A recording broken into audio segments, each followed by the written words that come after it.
This is the Storyworks Roundtable, where we have conversations about craft. Because becoming a successful author begins with writing a great story.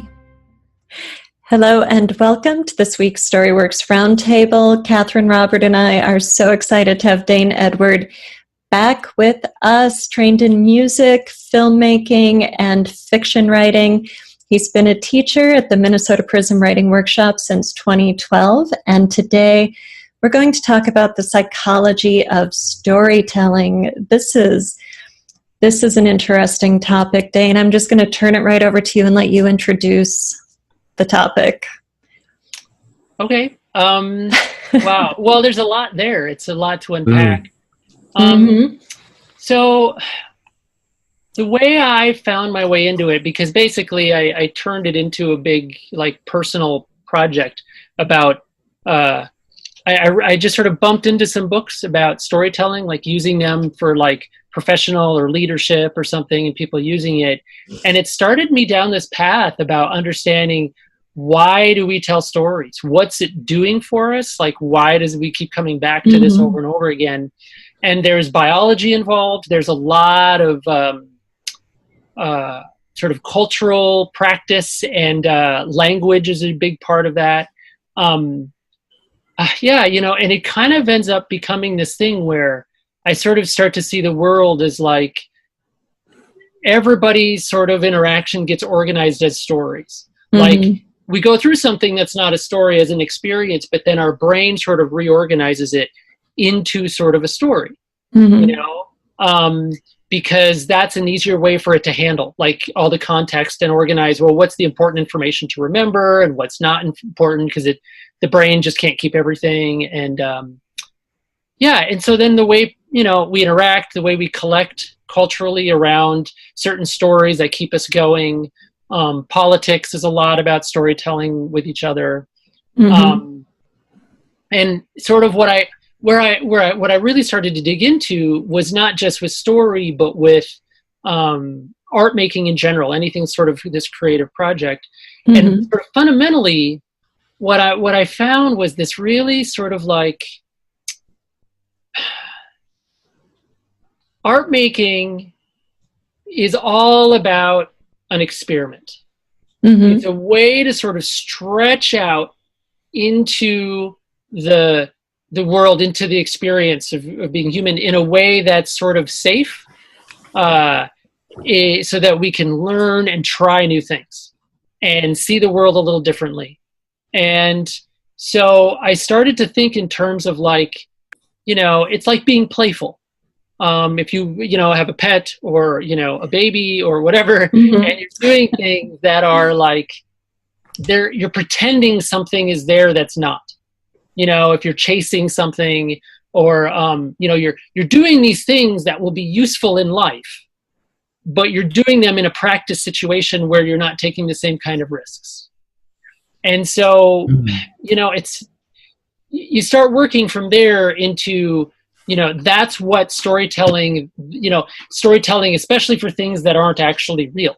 It's one thing to relate an experience that you had yesterday. It's another thing to come up with something from scratch that isn't actually happened, but we do it because we're trying to sort of have an experience that we need to have or want to have. But if we really have it, would be very dangerous or risky, or maybe we just don't even have access to it, So it's an opportunity to sort of have that sort of experimental experience. Yeah. And it's useful. I mean, it gets used in therapy and all those things. But fundamentally, that's what I started to get really interested in was, how we use that to have these experiences and communal experiences too. Yeah, that's interesting. I've always said that as a reader or consumer of stories, we are living vicariously through the point of view character. That's the one we identify with. As writers, do you find it useful to keep that experience in mind as you create your story? How are you taking these ideas about psychology and storytelling and factoring them into your writing process? Are they informing your writing? Well, initially, why I was into it and what I was researching was really more about like practical uses of storytelling, not necessarily the process of actually writing a story, right? Okay. So it was more about like trying to teach people, one, everybody uses storytelling all the time for all kinds of stuff and they don't notice it. And so bringing people's awareness into that can be very interesting. And then also like how to use it in a purposeful way if you wanted to sort of communicate with people about something, educational or convince people of something. Storytelling is a powerful tool for that. And it happens all the time anyway. Right. A lot of the best public speakers and politicians are really fundamentally just good storytellers. But, one of the biggest takeaways I think that I got from that came down, and this goes back to a little bit, when we talked about, in the other episode about working with people in prison. One of the like big sort of barriers to people who haven't been heavily literate growing up, Right. So they become an adult and then they become literate and they have very like sophisticated, very complex stuff going on in their head, right? But their ability to communicate it and write it down is still sort of, it's new, it's right. new. And so I found myself trying to convince people to not overthink that process because they wanted to sound erudite. They wanted to sound fancy. Yeah. And I was always like, honestly, frankly, I don't think people really care that much if the story's good. And almost everybody knows how to tell a story, to just tell a story. Like pretend, so I would have students, I would tell them to put away the pens and the papers and to practice their stories by just sitting down with people and then just starting from the beginning and just telling the story. I mean, a novel, this would be hard to do, but right. in the long term. But a lot of it, like, let's say it's just chapter 1 or something, if it was something longer or a short story. If you sit down, and I'd say, sit down with somebody and just tell them the story, and it'll be a mess. And then find a new person and tell it again. But see, your brain, goes back to this is when you were a baby growing up. Like, you learned how to listen to people you're talking to while you're talking to them, right? So you're going to be editing and correcting as you go. So the second time you tell the story, you're going to tell it a little differently and you're going to tell it a little bit better, right? Right. And then you do the third time, and I say by the fifth or sixth time, you're going to really know something about your story that you didn't know when you were trying to write it down. So that's valuable. Plus, an authentic voice that has clarity. Like, it's one thing if your writing is so obscure and strange, people can't penetrate it. But being fancy is not what people need. They want to be connected to the actual storyteller. And then now you can be very successful as a writer in a very colloquial way. Like, you don't have to learn a bunch of fancy stuff. If you tell it the way you would tell somebody that you meet and know alive, right? So that was something that I thought was really powerful in the writing process of sort of putting to work the natural training that we get just from being a human being into our storytelling. Because so many of us, I think, as writers, we miss some of that because we make it very complex, very much about the language. Yeah. Wow, that's interesting. There's so much. A couple of things occurred to me there. I like the psychology of going back to what drives the human species. In what you said is that we invent things, and I think we invent to first survive, and then we invent to evolve. And so I think they're two important mechanisms, obviously. And we've invented all kinds of things in society that has led us to become a whatever you call it, a master race, a master species, a dominant, we dominate the world with our inventions. And in a way, the words on the page are part of what we're inventing to, as you say, to experiment maybe, or to, to inject thought. But also, as you've said, Dain, in the public world, some of the most incredible good and some of the most incredible evil has come about through the power of invention and story to bring people into that orator's world. And I think that's a very interesting observation about this idea of, we invent to bring to life things that we wouldn't be able to otherwise do. Mm-hmm. Yeah, well, both of you have been talking. It's occurred to me that when we tell stories, we're doing it to convince our listener of something, and that's very obvious with the politician or the TV commercial. But even in a fiction story, we want to convince our audience that this is a good story, that it's worth your time, that you want to follow this yarn into this, exotic land we're creating. And I love, I think you both touched on the innateness of storytelling, and I thought, oh yeah, the first time a kid is busted for something, and every time they're after that lie, it's telling a story. You missed your curfew. Oh yeah, but Mom, there was this friend and this car and this, thing, and you don't just own up and say, yes, I missed curfew. You've got to spin the story to try to convince the mom that this is a really reasonable thing. Breaking the rule. And it's just such a human driver. Yeah. I think I've heard before that every time that you retell a memory, you remember your memory different, right? Because I think, like you were saying, Dain, as you tell something to somebody, you inevitably edit and make it better and make it a better story. So like the lie that the kid tells grows with every retelling.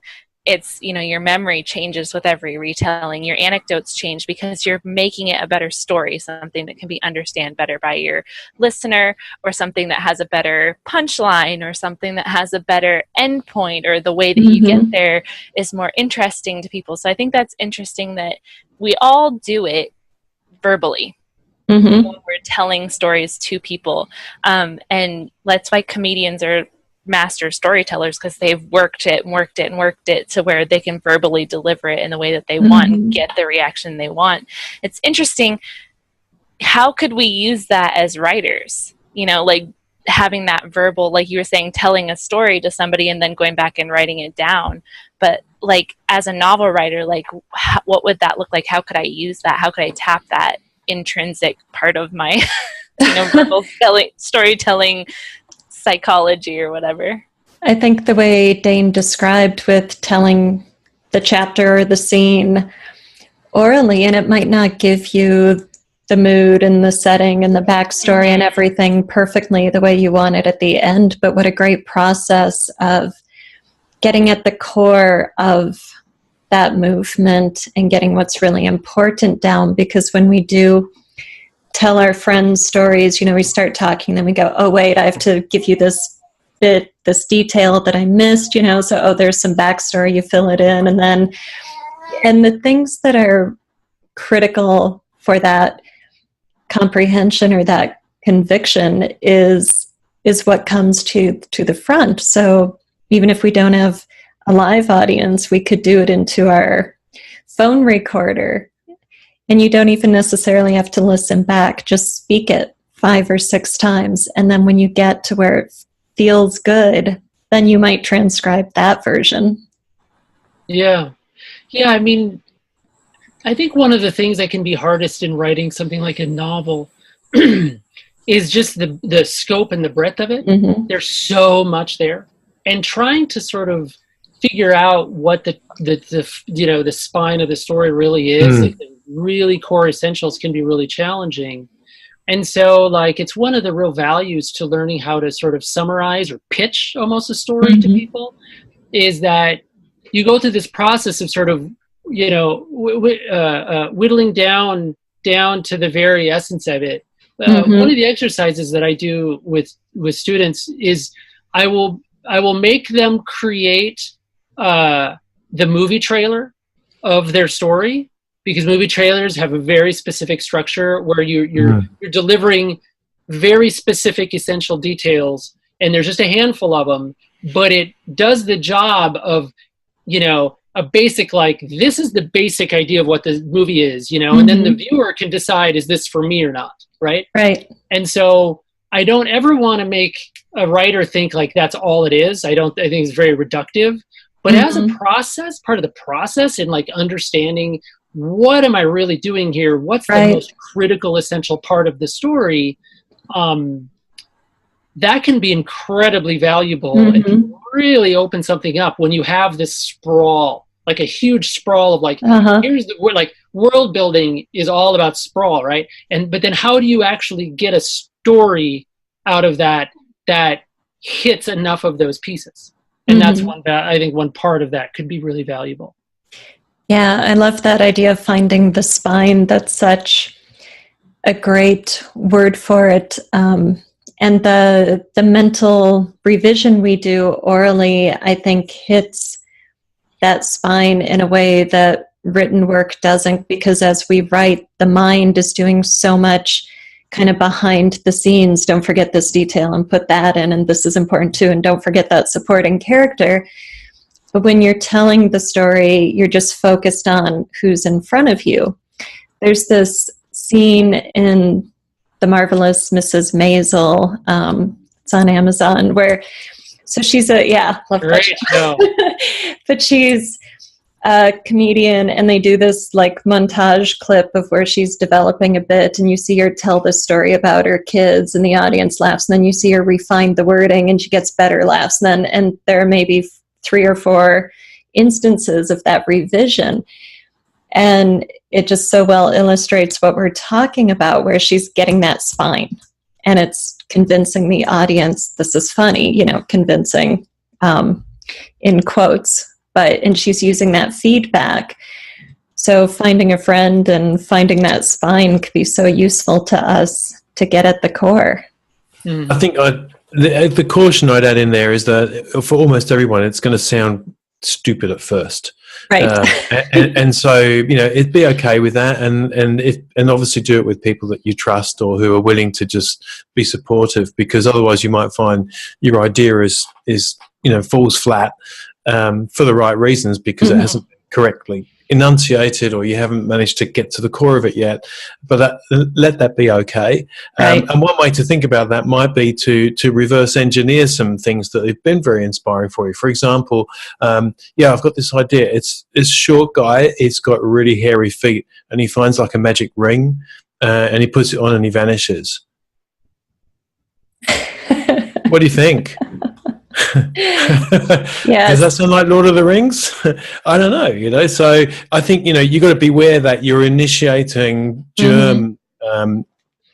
Might take some time to become something that's got some degree of excitement around it, and so I don't mean don't do the process, just mean have some thick skin on it at first. Do the voice recorder first and refine it. Right. Then take draft 6 to your friend. And then as Dain says, get draft 10. Get to the movie voice. Get to the movie guy. Right. Yeah. Found a magic ring, and when he put it on, evil entered. So then you go, oh right, okay, now that sounds interesting. Yes. Yeah, except then it becomes about the voice and not about the actual story. The other danger. And I think we added to this, when there's another human being in the room, there's something different. Something changes, doesn't it? Yeah. And there's a little bit of vulnerability that you feel, and you can tell when something's dumb, and when it's not working, when it's not having the effect that you want. There's a lot, and then they might throw something at you that you never thought of. I don't think of it as a way to like really refine a whole bunch about a story. So much of not novel writing, there's so much material to work through. But I feel like in terms of just general story, it's really valuable and interesting as part of the process.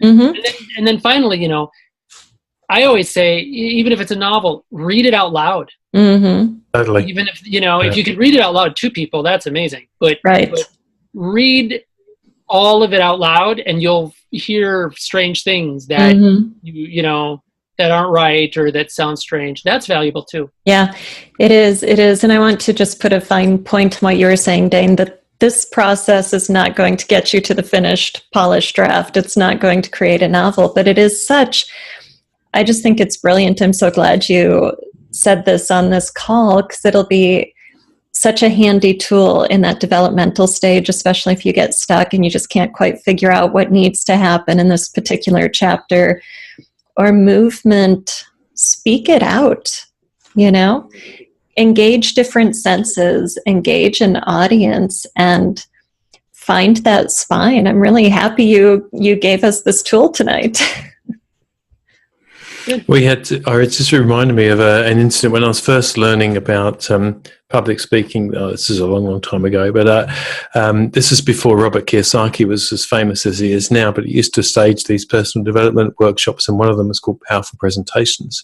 And one of the exercises when the big group broke up and went into small groups of about 12, was that you had to stand in front of your small group of 11 people. They were your audience, and they were not allowed to respond with spoken word, but your objective was to state. You had one sentence that you were given. I think you may have been given the sentence, and you had to stand in front of them and you had to state the sentence. And when people got it in the way that they think, oh yeah, I really received that, they had to stand up. And it was very confronting, because you'd stand there, no one would say a word, they'd all be looking at you supportively, but they wouldn't stand up until they felt like you delivered your line properly. And it is an amazing experience to realize that what's in your head just doesn't always translate to the way it's received. So I love what Dain said about, even just having a person in the room, even if you say to them, don't respond, don't say anything, I'm just going to talk this out, is so different to having just bare walls. So yeah, I'd really recommend. Yeah. Well, and it's not about being good at it. I think you. No, that's right. That's right. That's not what the point is at that stage of the process. Right. Yeah. Just about having some of that, that magic of the human discovery. Yeah. Yeah. Yeah. I agree completely. Nice tip. Yeah. Yes. So cool. So from the psychology of writing to discovering the spine of the story you want to tell by talking it out. What a fun conversation. Big topic. Thank you. Yeah, Thank you, Dain. It is. Thank you, Dain, for joining us, and we hope you'll come back sometime. Sure. Excellent. Thank you for listening to the Storyworks Roundtable. Find all our shows, show notes, and videos at storyworkspodcast.com.